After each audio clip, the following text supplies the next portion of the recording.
ہاں جی اگلا سوال کریں جی. اچھا جی علی بھائی، دوسرا سوال جو ہے، اگلا سوال وہ بیسیکلی کلمے سے ریلیٹڈ ہے.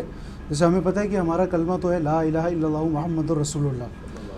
اچھا اس پہ جو ہے مجھے یہ بتائیں کہ شیعوں پہ بیسیکلی اب یہ بھی کنفرم کریں کہ یہ ان پہ ایک بیسیکلی الزام ہے یا وہ ہے کہ انہوں نے کلمے میں اضافہ کیا ہے. ایک تو سب سے پہلے کیا ہے کہ بات صحیح ہے، دوسرا یہ کہ کیا انہوں نے کیا اضافہ کیا ہے، ایک تو یہ ہو گیا. اچھا اسی طرح جو ہے بریلویوں نے آپ کو پتہ ہے کہ کچھ اذان کے سے پہلے صلاۃ والسلام اور وہ اس کو اسپیکر پہ کرتے ہیں، بیسیکلی اسپیکر کے اندر اس کو کرتے ہیں. تو اس سے یہ لگتا ہے کہ وہ ایک اذان کا پارٹ ہے. فار ایگزامپل اگر کوئی غیر مسلم اگر یہ سنے تو اس کو وہ تو سمجھے گا، وہ تو یہی سمجھے گا کہ بھائی اذان کا پارٹ ہے. تو اس کے بارے میں ہاں جی اس پہ میرا موقف یہ ہے میرے بھائیوں کے، پہلی بات تو یہ ہے کہ یہ جو اضافہ ہے یہ سب نہیں کیا ہوا ہے. دین میں جو اچھی چیز کا اضافہ ہے وہ تو نہ کفر ہے نہ شرک ہے، زیادہ سے زیادہ بدعت ہے. اذان کے ساتھ درود کا جو اضافہ انہوں نے کیا ہے وہ کہتے ہیں جی ہم پہلے درود پڑھتے ہیں پھر وقفہ کرتے ہیں پھر اذان دیتے ہیں. اضافہ نہیں کیا ہوا، تھوڑا سا وقفہ رکھا ہوا ہے لیکن اٹیچ تو اس کو کر دیا نا. مسلم شریف میں حدیث ہے جو اذان کا جواب دے اس کے بعد درود پڑھے اور الوسیلہ والی دعا اللہ سے مانگے، میری شفاعت اس کے لیے حلال ہو جائے گی. بعد میں تو درود ضرور پڑھے، ٹھیک ہے جی.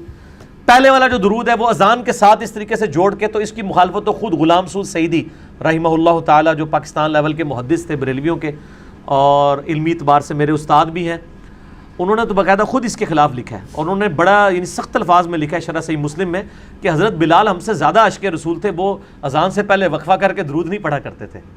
تو آپ نے ایک چیز یعنی ایڈ کی، اور ان کی مسجد میں اذان سے پہلے درود نہیں ہوتا تھا، اذان کے بعد پڑھواتے تھے. وہ بھی کہتے تھے 4-5 دن کے بعد ایک اذان کے بعد. روٹین نہیں بنائی تھی، وہ کہتے ہیں منع کیا ہوا ہے کہ روٹین نہیں بنانی ہے، اس کو کوئی حصہ نہ سمجھ لے.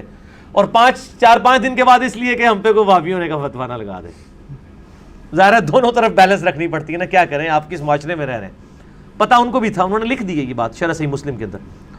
تو اسی طریقے سے جو کلمہ ہے، کلمہ تو شیعہ سنی کا ایک ہی ہے، اشہد ان لا الہ الا اللہ وحدہ لا شریک لہ واشہد ان محمدا عبدہ ورسولہ، یا اشہد ان لا الہ الا اللہ واشہد ان محمدا عبدہ ورسولہ، یا لا الہ الا اللہ محمد رسول اللہ. 6 کلموں کے اوپر بھی میرا کلپ ہے، 4 کلمے ثابت ہیں پہلے اذکار کے طور پہ.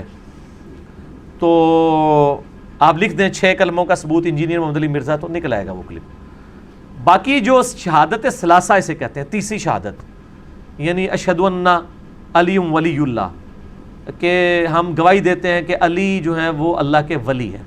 ہمیں اس جملے سے تو کوئی اختلاف نہیں ہے. میں بھی گواہی دیتا ہوں کہ علی بھی اللہ کے ولی ہیں، ابو بکر بھی اللہ کے ولی ہیں، عمر بھی اللہ کے ولی ہیں، عثمان بھی اللہ کے ولی ہیں رضی اللہ عنہم اجمعین وعلیہم السلام اجمعین. لیکن اس کو کلمے کے ساتھ ایڈ کر دینا یہ بدعت ہے، اور یہ خود شیعہ علماء نے اس پہ بدعت کا فتویٰ لگایا ہوا ہے. اسی لیے شیعہ اب تک جو نماز پڑھ رہے ہیں نا، اللہ کے فضل سے نماز میں شہادت ثلاثہ کوئی نہیں ہے. نماز میں وہ محمد عبدہ رسول پہ رک جاتے ہیں. جب بھی کوئی شیعہ ملے اس کو کوئی نماز بتاؤ، اپنی کتابوں سے دکھاؤ، اور خود کیا پڑھتے ہو، اس میں علی ولی اللہ کیوں نہیں پڑھتے ہو.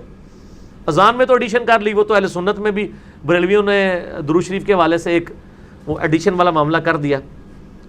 اور اس طریقے سے دیوبند اہل حدیث نے بھی ایڈیشن کی ہوئی ہے، وہ بھی جمعے کے خطبوں میں خلفائے راشدین کے نام لیتے ہیں. تو نبی علیہ السلام نے تو نہیں 4 خلفاء کے نام لیے، آپ نے کیوں لینے تھے، وہ تو بعد میں منع ہے. تو وہ جب آپ شیعہ سے بات کریں گے وہ کہتے ہیں آپ بھی جناب یہ جو حضرت ابو بکر کے لیے، عمر کے لیے، عثمان کے لیے، علی کے لیے 4 کے نام لے کے حدیثیں بیان کرتے ہیں، تو یہ نبی علیہ السلام کے خطبے میں بیان کرتے تھے؟ تو ہم کہتے ہیں نہیں کرتے تھے، وہ تو کسی ایک موقع پہ حدیث بیان کی تھی. تو وہ کہتے ہیں آپ نے بھی تو یہ ایڈیشن کی ہوئی ہے. یہ وہی بات ہے کہ بیٹا تو کیوں فیل ہوا، ابا جی تھوڑے دوست کا منڈا بھی فیل ہو گیا، آپ کے دوست کا بیٹا بھی فیل ہو گیا، میں بھی فیل ہو گیا، تو کیا کون سی نئی بات ہے، فیل دونوں ہی ہوئے ہیں. تو یہ چیزیں جو ہے نا وہ بدعات میں آتی ہیں. اس سے کوئی کلمہ علادہ نہیں ہو گیا، کوئی دین علادہ نہیں ہو گیا، وہ اسلام سے خارج نہیں ہو گئے ہیں. ورنہ تو میں نے آپ کو بتایا وہ تو علی ولی اللہ کہہ رہے ہیں. اگر وہ علی رسول اللہ کہہ دیں تو ٹھیک ہے، آپ دین سے نکال دیں. 71B میرا مسئلہ ہے، انڈیا اور پاکستان کے بزرگوں کی 19 گستاخانہ عبارات کا تحقیقی جائزہ.